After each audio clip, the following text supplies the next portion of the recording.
Pembongkaran bangunan liar di Kecamatan Ciruas, Serang, Banten ricuh. Pemilik bangunan menolak bangunannya dihancurkan karena mengaku memiliki surat lengkap atas lahan yang ditempatinya.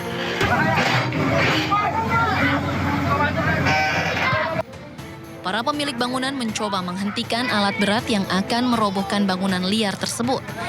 Salah seorang pemilik bangunan juga berusaha menyerang pengemudi alat berat namun dihalang petugas Satpol PP.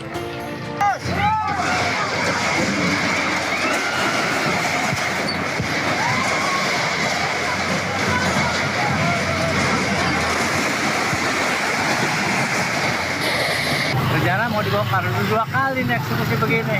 Saya tanya pertama surat eksekusinya nggak ada. Terus Perintah dari pengadilan nggak ada. Saya nggak mau melapor dan tidak mau dilaporkan. Saya kalau dilaporkan siap. Kalau mau melaporkan ya punya saya melaporkan kok. Ya saya bertahan. Ada suratnya SPPT-nya, AJB-nya ada. Sementara itu, pihak Balai Besar Wilayah Sungai Cidanau Ciujung Cidurian mengaku bangunan tersebut dirobohkan lantaran berdiri di lahan milik negara sejak tahun 2001. Lama Pak, ini sudah 2001. oh, melanggar Pak ya? Ya, melanggar di Sepadan. Oh, melanggar di sepadan jalan ya? Nah, irigasi. Oh, ini akhirnya dibongkar juga Pak ya? Ya, Meskipun ada penolakan Pak ya? Ya, betul. Tadi sempat ada keributan Pak, sempat ya Pak? Ya, keributan kecil ya istilahnya ya wajar mungkin ingin mempertahankan. Tapi sebenarnya itu milik negara itu. Agar kericuhan tidak bertambah parah, petugas TNI Polri diterjunkan untuk mengawal pembongkaran tersebut. Meskipun sempat mendapat perlawanan, penertiban bangunan liar tetap dilakukan hingga selesai. Dari Serang, Banten, Mahesa Apriandi, iNews melaporkan. Apa PT pengaman? PT Kemas ini. Oh, peti kemasan. PT Kemas, asas ujung masih di luar. Sudah kelihatan. Sebuah kapal bermuatan sejumlah kontainer tenggelam di perairan Teluk Kupang, Nusa Tenggara Timur. Dalam beberapa video yang beredar di media sosial memperlihatkan banyak kontainer jatuh berhamburan di atas laut. Oh, peti kemasan. PT Kemas, asas ujung masih di luar. Sudah kelihatan. Sementara tim Basarnas Kupang sedang melakukan upaya evakuasi terhadap awak kapal. Anggota Basarnas Kupang menyebutkan kapal Kuala Mas ini mengalami kecelakaan di dekat dermaga Tenau. Untuk tenggelamnya kapal sendiri itu sekitar jam 08.30. Dan kronologi resmi kita masih menunggu berita acara dari Polair. Diduga kapal Kuala Mas bertabrakan dengan kapal tangkar maritim Hatulistiwa yang menyebabkan kapal miring ke kanan dan mengalami kebocoran. Kapten kapal mencoba mengarahkan kapal ke lokasi dangkal, namun upaya tersebut tidak berhasil dan kapal akhirnya tenggelam. Dari Kupang, Nusa Tenggara Timur, Eman Suni, iNews melaporkan.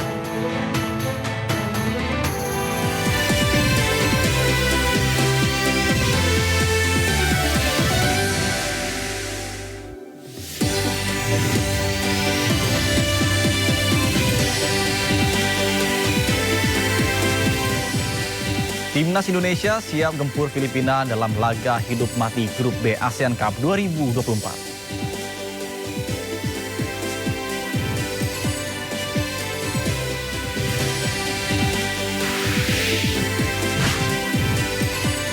Puncak mudik libur Natal dan Tahun Baru, stasiun Pasar Senen dipadati ribuan penumpang.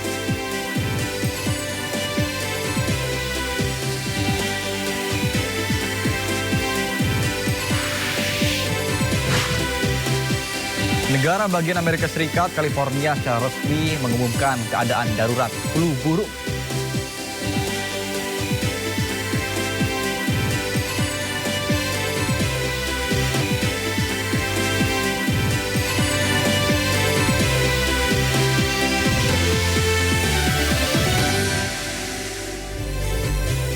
Halo pemirsa, Sindo Malam hadir dengan beragam informasi terkini tanah air serta mancanegara.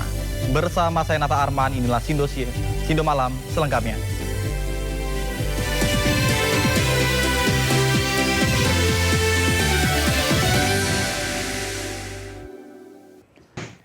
Pemirsa, untuk mengetahui situasi jalannya pertandingan Timnas Indonesia melawan Filipina, kita akan bergabung dengan rekan kami Aya Nufus di Stadion Manahan Solo.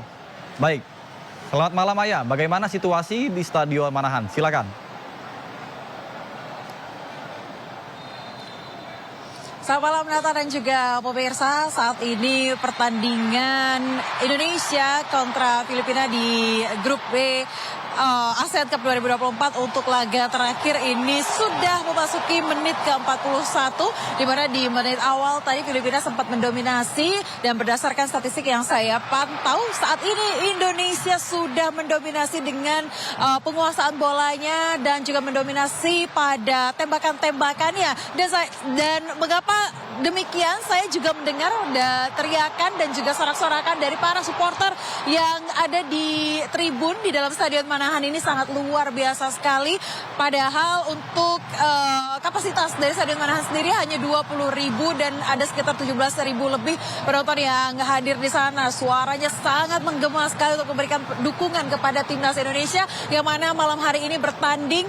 Marcelino Ferdinand dan kawan-kawan ini dituntut untuk menampilkan yang terbaik karena memang ini merupakan pertandingan hidup dan mati. Kedua tim ini harus bekerja keras untuk mendapatkan tiket menuju semifinal, sehingga memang sepertinya di dalam ini intens sekali begitu ya. Saya belum bisa melihat ke dalam dan masuk ke dalam. Mungkin setelah ini saya akan menyaksikan pertandingan, Nata dan juga pemirsa. Namun sejauh ini pertandingan sepertinya berjalan sangat sengit sekali. Dan dari tadi saya juga sempat bertanya dengan seluruh supporter yang mengatakan bahwa mereka optimis sekali bahwa Indonesia dapat mengalahkan Filipina atau minimal imbang saja untuk nantinya dapat melaju ke babak semifinal. Dan juga berdasarkan informasi yang saya dapatkan, nantinya kita akan sama-sama melihat dan juga mendengarkan statement dari Coach Sintayong apakah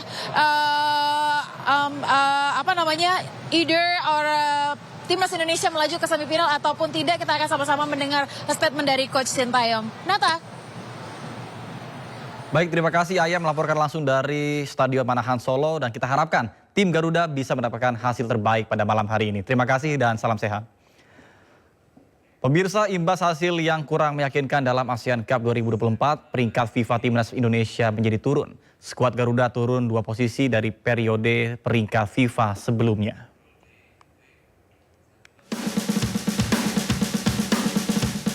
Imbas hasil yang kurang meyakinkan dalam ASEAN Cup 2024, peringkat FIFA Timnas Indonesia turun. Penurunan ini akibat performa Timnas Indonesia yang tidak meyakinkan sepanjang 3 laga di grup B ASEAN Cup 2024. Skuad Garuda hanya menang 1 kali melawan Myanmar dan imbang melawan Laos, sedangkan yang terakhir Indonesia tumbang di kandang Vietnam. Hasil ini membuat peringkat FIFA Indonesia turun 2 peringkat dari peringkat 125 ke peringkat 127. Skuad Merah Putih kehilangan 1,7 poin dalam peringkat FIFA periode 19 Desember 2024 dan membuat tim asuhan Shin Tae-yong kini mengoleksi 1.133,41 poin. Meski turun peringkat, Ketua Umum PSSI Erick Thohir menganggap wajar dan sudah memprediksi penurunan ini. Gak apa-apa, kan memang sudah diprediksi ketika kita menurunkan tim muda di AFF, pasti kan sudah ada perhitungan. Kemarin lawan Myanmar kita ingin menang. Lawan Laos kita ingin menang, seri.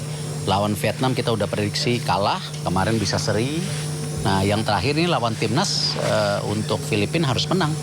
Jadi kalau target penurunan ranking memang kita sudah prediksi karena tim kita kan melawan tim senior dari banyak negara. Kini Timnas Indonesia harus bangkit. Meski diisi para pemain muda, skuad Garuda diharapkan bisa menang melawan Filipina dalam matchday terakhir grup B demi mengunci tiket ke semifinal.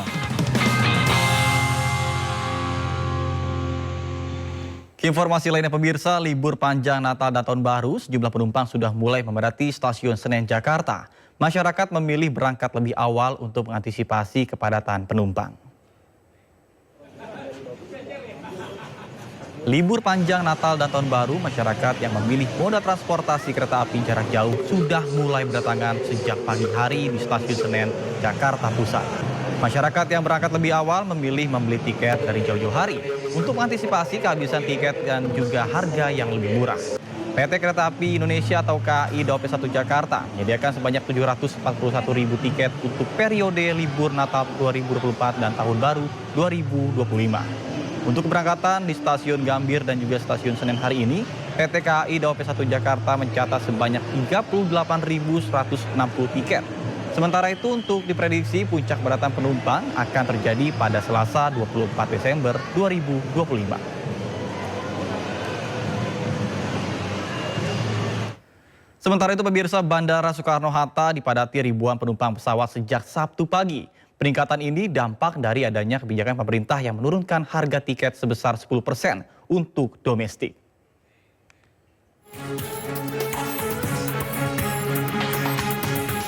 Tren kenaikan jumlah penumpang terus terjadi di Bandara Soekarno-Hatta, Tangerang, Banten. 4 hari jelang Natal, ribuan penumpang memenuhi Terminal 3 bandara. Pengelola memprediksi hari ini adalah puncak arus libur Natal dan Tahun Baru. Pasalnya tercatat 180.626 penumpang meninggalkan Bandara Soekarno-Hatta. Salah satu penumpang yang hendak meninggalkan Pulau Jawa adalah Anissa. Aku dari Bandung dan tujuannya sekarang mau ke Bengkulu. Iya. Dalam rangka apa ini? Untuk ini dalam rangka liburan aja sih, liburan akhir tahun. Karena kebetulan aku kuliah gitu ya, jadi sekarang lagi libur kuliah dan pulang. Kayak gitu. Oke, memang memanfaatin libur Natal ini? Iya betul. Kemarin waktu liburan gitu, buat pulang bareng sama keluarga. Kebijakan pemerintah dengan menurunkan harga 10% pada tiket pesawat dan 50% tarif pelayanan jasa penumpang pesawat udara mulai 19 Desember 2024 hingga 3 Januari 2025 mendatang disambut antusias warga. Adapun rute favorit rute domestik penumpang yakni Denpasar, Makassar, Surabaya, Medan, dan Balikpapan. Dari Tangerang, Banten, Hasnugara, Ainus melaporkan. Pemirsa, kita pantau situasi terkini terkait dengan puncak arus mudik libur Natal dan Tahun Baru. Sudah ada rekan kami Henry Aprila di Stasiun Pasar Senen Jakarta dan Muhammad Zulhilmi di Bandara Soekarno-Hatta Tangerang, Banten. Dan kita ke Henry terlebih dahulu. Baik Henry, bagaimana keramaian di Stasiun Pasar Senen pada malam hari ini? Silakan.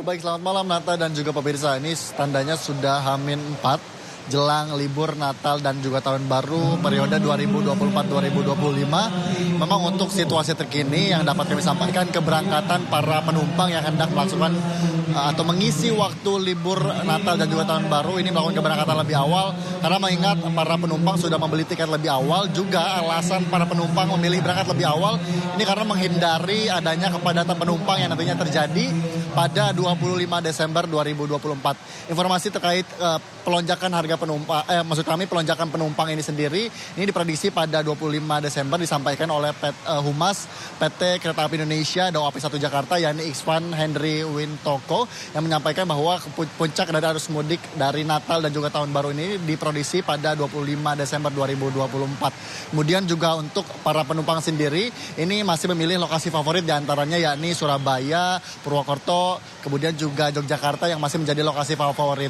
Kemudian juga dapat kami sampaikan ini di malam hari Nata, untuk para penumpang yang hendak melakukan keberangkatan di malam hari sudah mulai berdatangan. Kemudian juga di stasiun sendiri juga difasilitasi beberapa fasilitas seperti halnya hiburan. Ini ada hiburan musik yang juga dapat dinikmati saat penumpang menunggu jadwal keberangkatan. Adapun himbauan yang disampaikan oleh Humas PT KAI ini menyampaikan bahwa untuk para penumpang yang hendak melakukan keberangkatan lebih awal tentunya tetap memperhatikan tiket keberangkatan agar tidak terjadi ketersendatan penumpang. Kemudian juga untuk para penumpang yang belum membeli tiket ini untuk melakukan keberangkatan atau menggunakan moda transportasi kereta api jarak jauh untuk menuju ke lokasi masing-masing ini dapat membeli tiket di loket yang tersedia. Kemudian juga Nata dan juga pemirsa, menjadi hal penting yang tentu harus diperhatikan oleh pemirsa, tentunya tetap menjaga ketertiban untuk peraturan yang ada, kemudian juga tetap menjaga keamanan karena mengingat informasi yang kami terima dari tadi pagi sampai dengan malam hari ini sudah banyak informasi-informasi kehilangan barang yang tentunya pemirsa juga tentu harus memperhatikan atau mengamankan barang berharga Anda agar tidak terjadi hal-hal yang tidak diinginkan. terutama juga untuk masa periode daripada Natal dan juga Tahun Baru ini diprediksi dari 19 Desember 2024 sampai dengan 5 Januari 2025. Sementara Nata, untuk update situasi terkini ini jelang keberangkatan pada masa periode Natal dan juga Tahun Baru 2024 dan juga 2025. Nata. Baik, terima kasih Hendri Aprila melaporkan langsung dari Stasiun Pasar Senen, Jakarta. Dan kita saat ini akan bergabung dengan Hilmi di Bandara Soekarno-Hatta. Baik, Hilmi, bagaimana pantauan Anda di sana? Apakah sudah mulai terjadi peningkatan dari calon penumpang? Silakan.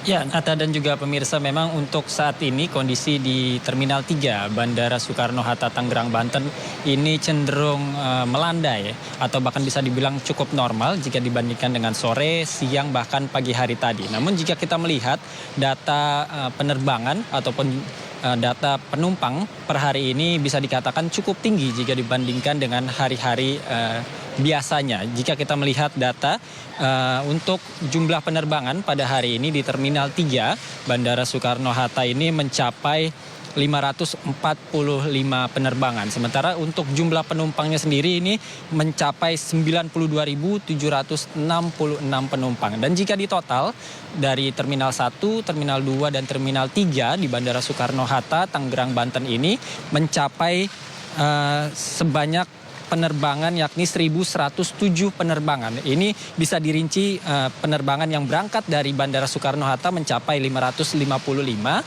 sedangkan penerbangan yang tiba di Bandara Soekarno-Hatta ini mencapai 552. Sedangkan untuk jumlah penumpang pada hari ini di keseluruhan Terminal 1, 2, dan 3 Bandara Soekarno-Hatta ini mencapai total 180.626 dengan rincian sebagai penumpang yang berangkat melalui Bandara Soekarno-Hatta ini mencapai 98.073 penumpang, sedangkan untuk penumpang yang datang ke Bandara Soekarno-Hatta ini mencapai 82.553 dan jumlah ini diprediksi akan terus meningkat mengingat puncak dari arus mudik pada masa libur Natal dan juga Tahun Baru ini akan diprediksi hingga Senin mendatang.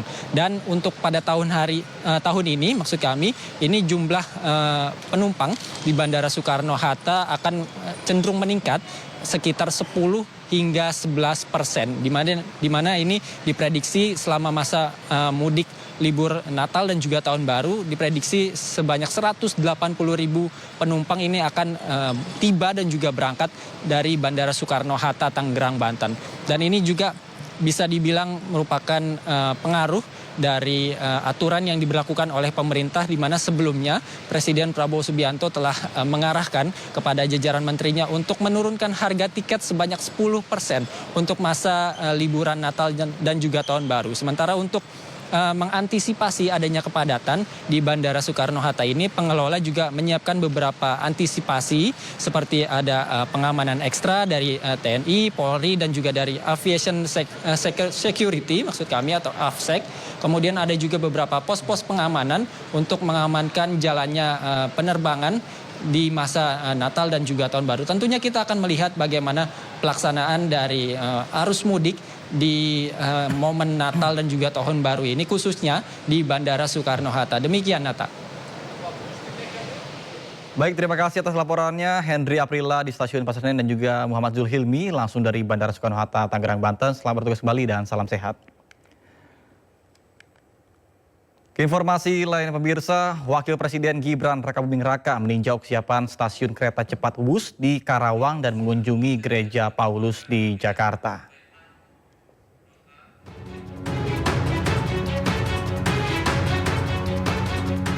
Menyambut perayaan Natal 2024 dan Tahun Baru 2025, Wakil Presiden Gibran Rakabuming Raka meninjau proyek stasiun KCIC, Kereta Cepat Indonesia Cina, Wus, di Karawang, Jawa Barat.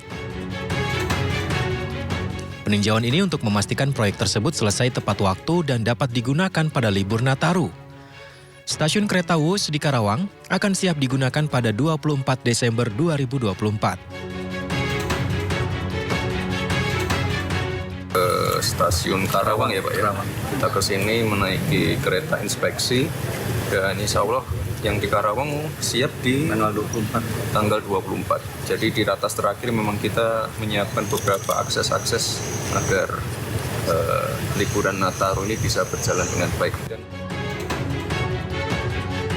Selain memastikan akses transportasi, Wakil Presiden RI juga mengunjungi gereja GPIB Paulus Menteng, Jakarta Pusat.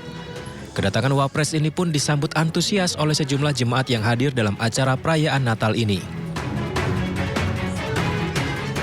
Dalam kunjungannya, Wapres menyapa anak-anak dan jemaat yang tengah merayakan perayaan menyambut Natal. Tidak hanya itu, Gibran juga memberikan kado Natal mainan untuk anak-anak. Makasih buat hadiahnya Pak Gibran sudah datang berkunjung ke gereja kami, ke gereja GPIB Paulus. Dengan sangat senang hati kami anak-anak menerima kado dari Bapak Gibran, yaitu ini Lego, supaya anak-anak lebih berkreativitas lagi, lebih termotivasi lagi dan lebih berkreatif. Pihak gereja GPIB Paulus mengaku bersuka cita dengan kedatangan Wakil Presiden Gibran Rakabuming Raka yang menyempatkan hadir menjumpai anak-anak dalam acara perayaan menyambut Natal. Tim Liputan iNews melaporkan. Pemirsa, sebanyak 12.000 kendaraan tercatat menuju Puncak Bogor pada puncak arus libur Natal dan Tahun Baru 2024. Guna mengurai kemacetan, polisi menerapkan sistem ganjil genap hingga satu arah di ruas Jalan Raya Bogor. Dan berikut laporan Syahreza Zanski bersama dengan juru kamera Seto Pratamo dan Laksana. Pemirsa, jelang Natal dan Tahun Baru 2024-2025 terjadi peningkatan volume kendaraan di Simpang Gadok, Kabupaten Bogor, Jawa Barat. Sebanyak 12.000 kendaraan melaju ke arah puncak pada hari ini. Sementara sebaliknya terdapat 25.000 kendaraan yang juga turun dari arah puncak.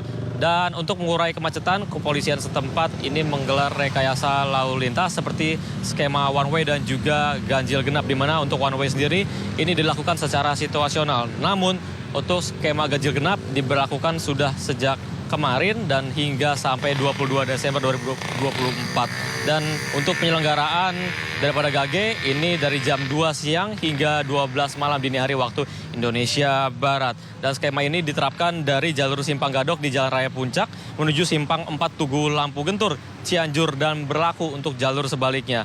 Dan untuk warga yang ingin berkendara untuk berlibur di kawasan puncak dihimbau untuk menghindari berbagai titik kemacetan seperti persimpangan Pasir Muncang, Simpang Megamendung, Simpang Loka Wiratama, dan juga Pasar Cisarua. Dari Kabupaten Bogor, Jawa Barat, Syahreza Zanski, Seto Pratomo, Laksana, iNews melaporkan. Pemirsa, Kapolri Jenderal Listio Sigit Prabowo meninjau persiapan pengamanan libur Natal dan Tahun Baru di Terminal Tirto Nadi, Solo, Jawa Tengah. Kapolri meminta seluruh armada bus layak jalan saat membawa penumpang. Kapolri Jenderal Listio Sigit Prabowo mengecek fasilitas Terminal Tirto Nadi, Solo, Jawa Tengah di musim libur Natal dan Tahun Baru. Di antaranya mengikuti pemeriksaan kendaraan agar benar-benar layak jalan, kemudian meninjau posko kesehatan dan keamanan, serta berdialog dengan para petugas. Kapolri berharap mudik Nataru berjalan dengan aman dan juga nyaman. Sebelum ke Terminal Tirto Nadi, Kapolri juga mengunjungi Solo Safari yang merupakan salah satu tujuan wisata warga di masa libur Nataru. Kepastian terkait dengan pengecekan kendaraan, karena ini penting untuk dilakukan karena kita ingin untuk menekan jumlah laka lantas yang terjadi. Karena tahun lalu angkanya lumayan tinggi walaupun jumlah korbannya berkurang, khususnya untuk tujuan Jawa Tengah dan Jawa Timur. Maka saya mengharapkan setiap kegiatan khususnya yang akan meninggalkan Jawa Tengah ataupun Tirto Nadi, seluruh pengemudinya sudah menjalani pengecekan. Sementara itu pemirsa, di masa libur Natal dan Tahun Baru, penumpang Bandara Yogyakarta International Airport Kulon Progo, Yogyakarta mengalami peningkatan. Warga memilih pulang kampung lebih awal untuk menghindari kepadatan dan harga tiket yang melambung tinggi.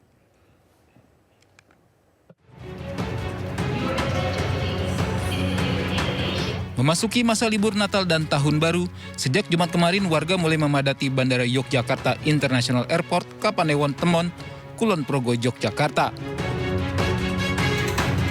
Warga sengaja memilih mudik lebih awal untuk menghindari penumpukan penumpang dan bisa menikmati perjalanan dengan lebih nyaman. Selain itu, dengan pulang lebih awal, mereka akan mendapatkan harga tiket yang lebih murah dibandingkan mendekati puncak arus mudik. Sementara pihak bandara mengatakan mulai ada peningkatan penumpang yang signifikan, di mana rata-rata penumpang perharinya menjadi 14.000 orang, di mana biasanya hanya kisaran 12.500 penumpang. Kalau saya kan Natalan, jadi pilihnya pulang hari ini biar arus mudik nggak padat. Menghindari macet juga ya? Iya benar, menghindari karena kalau mendekati tanggal-tanggal hari A, biasanya harga tiket itu lebih mahal. Biasanya kenanya 17 atau 16. Seperti itu. Ini rencana berapa hari di sana? Kalau saya kebetulan sampai Januari. Rute favorit masih didomisili ke YIA Cengkareng, Cengkareng YIA, YIA Balikpapan, Balikpapan YIA, dan juga YIA Denpasar YIA. Rata-rata penumpang sendiri? Rata-rata penumpang dalam periode Posko Nataru ini selama 18 hari ini diperkirakan sekitar 14.000 orang yang akan datang dan pergi dari YIA. Penerbangan di Bandara Yogyakarta International Airport diprediksi akan melonjak hingga 90 penerbangan per harinya. Diprediksi puncak arus mudik Natal akan terjadi pada 20 dan 21 Desember 2024 dengan jumlah penumpang mencapai 19.600 orang. Dari Kulon Progo, Yogyakarta, Budi Utomo, iNews melaporkan. Pemirsa, volume kendaraan pribadi di Pelabuhan Merak, Kota Cilegon, Banten kembali ramai. Area kantung dermaga bahkan sempat dipenuhi kendaraan lantaran ada perlambatan bongkar muat akibat ombak besar.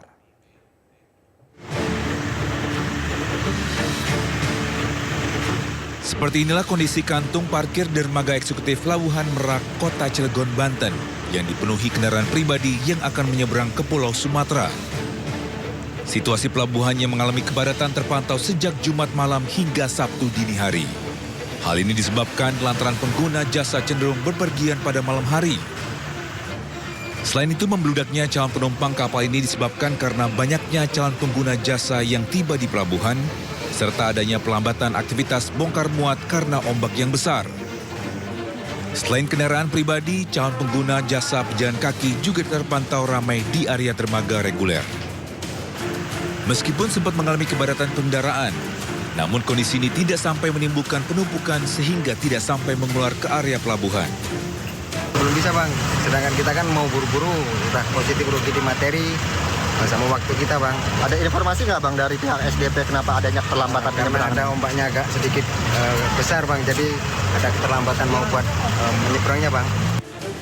Diprediksi peningkatan penumpang akan terjadi pada akhir pekan menjelang Hari Raya Natal dan Tahun Baru 2025.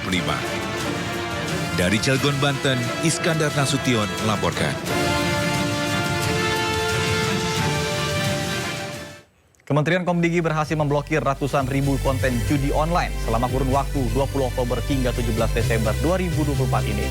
Informasinya usai jeda, tetap bersama kami di Sindo Malam.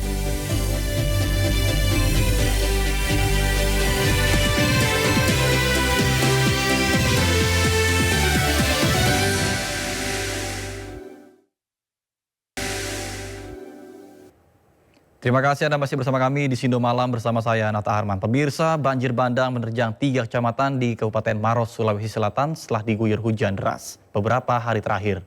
Dampak peristiwa ini, 3 jembatan gantung dan 1 rumah pun hanyut terbawa arus sungai.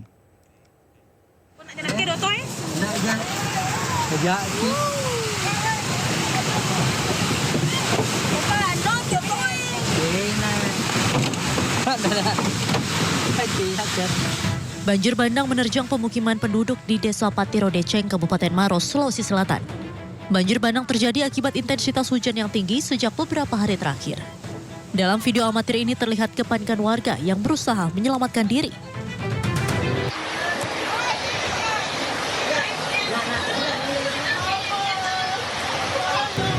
Bahkan seorang ibu bersama bayinya dan sejumlah orang yang berada di tenda hajatan pernikahan panik meminta tolong saat terjebak di arus deras sungai yang meluap.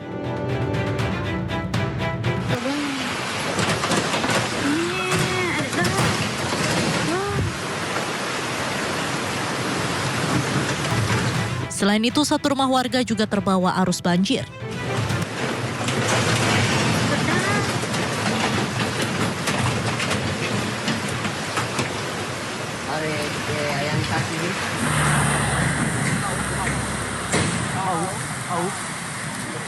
Tembak pos di mai pon nanu ro. Tembak kurani. La ilaha illallah.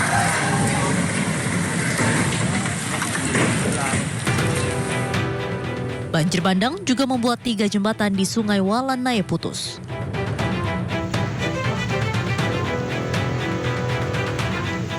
Tak hanya banjir bandang, cuaca buruk juga membuat tebing setinggi belasan meter longsor serta menutup akses jalan antara Kabupaten Maros dengan Kabupaten Bone, Sulawesi Selatan hingga menimbulkan kemacetan panjang.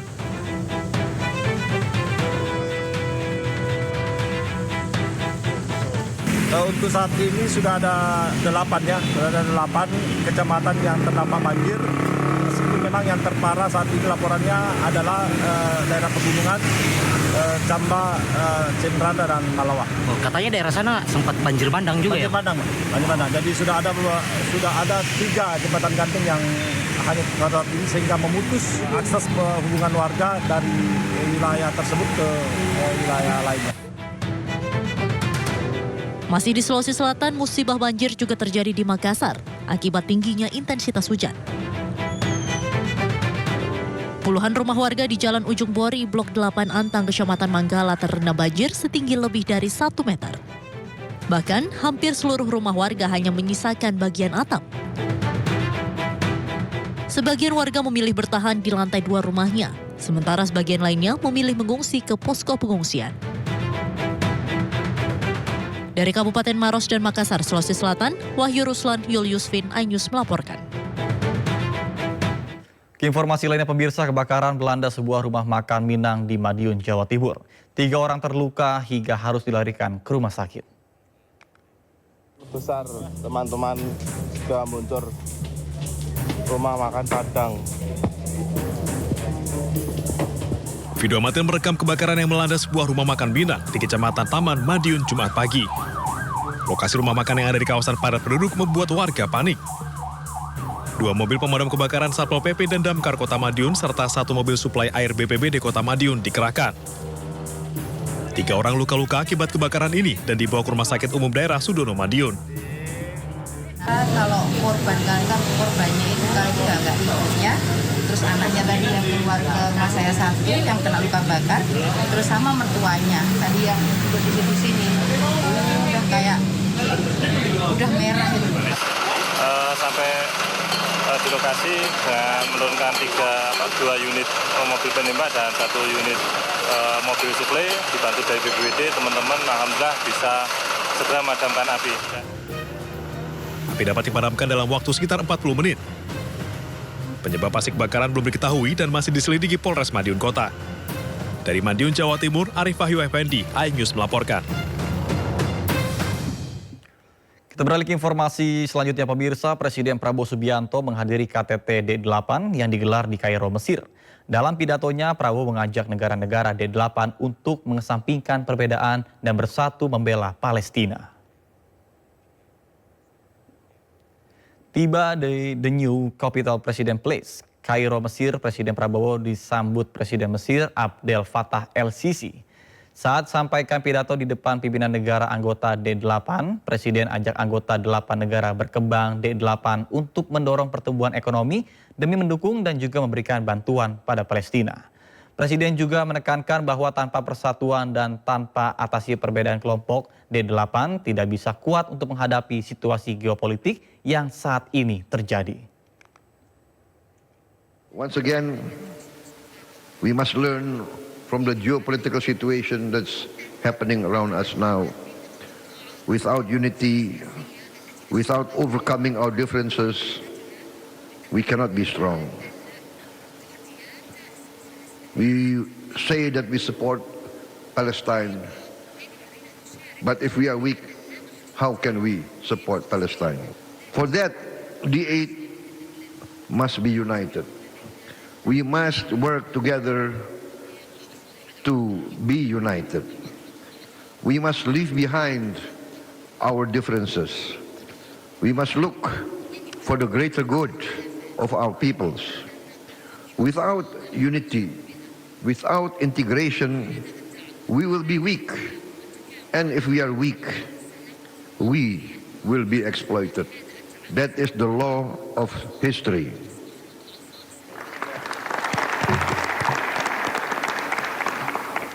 Informasi lainnya pemirsa, Kementerian Komunikasi dan Digital telah berhasil memblokir 560.472 konten judi online selama kurun waktu 20 Oktober hingga 17 Desember 2024. Penindakan konten judi ini merupakan upaya untuk memperkuat ruang digital yang aman. Selama kurun 20 Oktober hingga 17 Desember 2024, Kementerian Komunikasi dan Digital telah berhasil memblokir 560.472 konten judi online yang meliputi 516.353 situs dan IP.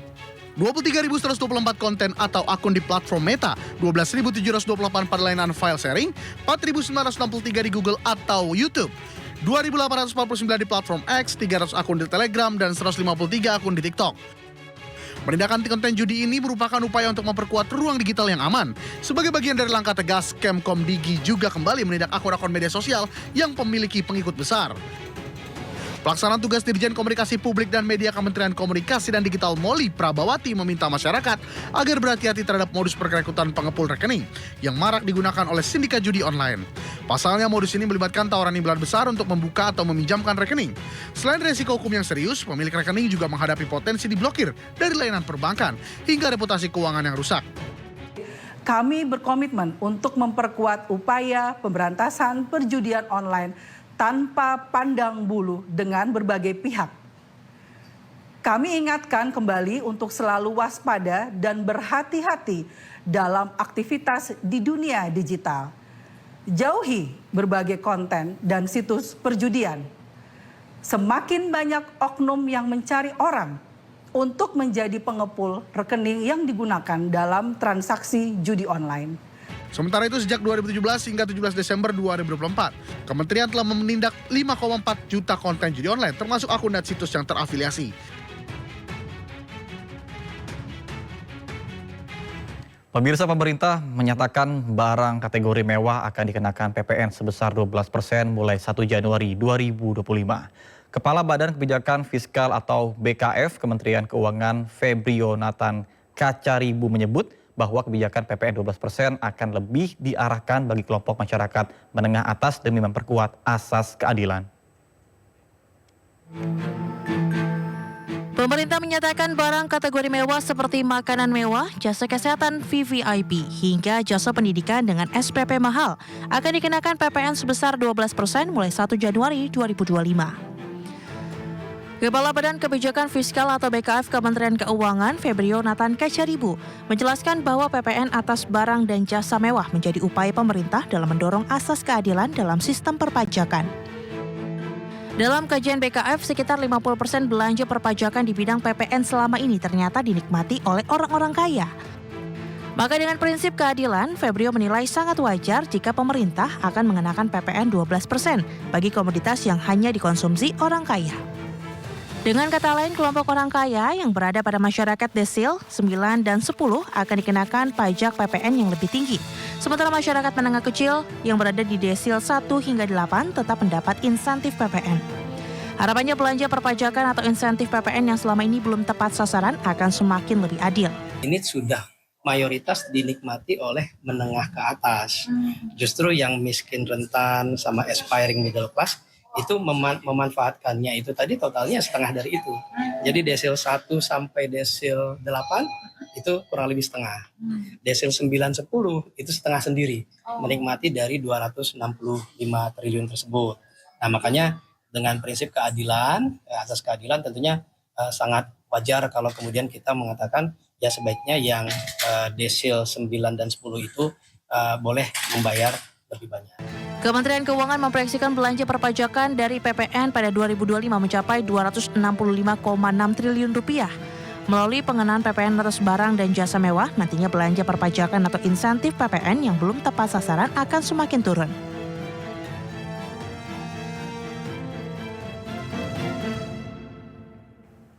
Pemirsa, Bank Indonesia prediksi pertumbuhan kredit pada sisa 2024 tetap berada pada kisaran 10 hingga 12% dan meningkat pada tahun 2025 pada kisaran 11 hingga 13%. Gubernur Bank Indonesia Peri Warjio mengatakan bahwa Bank Indonesia terus mendorong peningkatan pertumbuhan kredit termasuk dengan memperkuat strategi KLM mulai Januari 2025.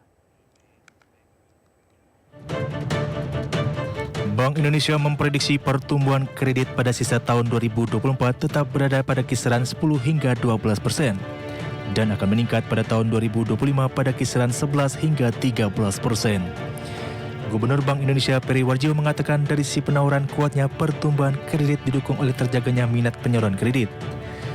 Berlanjutnya realokasi alat likuid ke kredit oleh perbankan dan pertumbuhan DPK, serta dampak positif KLM Bank Indonesia yang disalurkan ke sektor prioritas.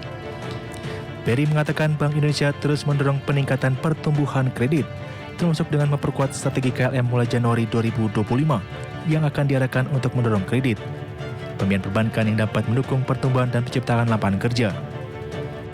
Pertumbuhan kredit pada tahun 2024 diperkirakan tetap berada pada kisaran 10-12% dan akan meningkat pada tahun 2025 pada kisaran 11-13%.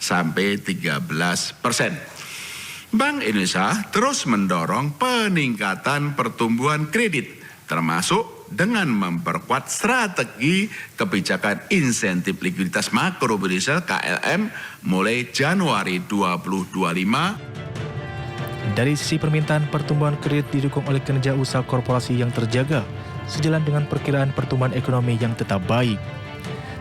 Secara sektoral, pertumbuhan kredit pada mayoritas sektor ekonomi terjaga kuat, terutama pada sektor jasa, dunia usaha, perdagangan, dan industri. Presiden Rusia Vladimir Putin memperingatkan Israel untuk segera angkat kaki dari wilayah Suriah. Informasi selengkapnya usai jeda, tetap bersama kami di Sindo Malam.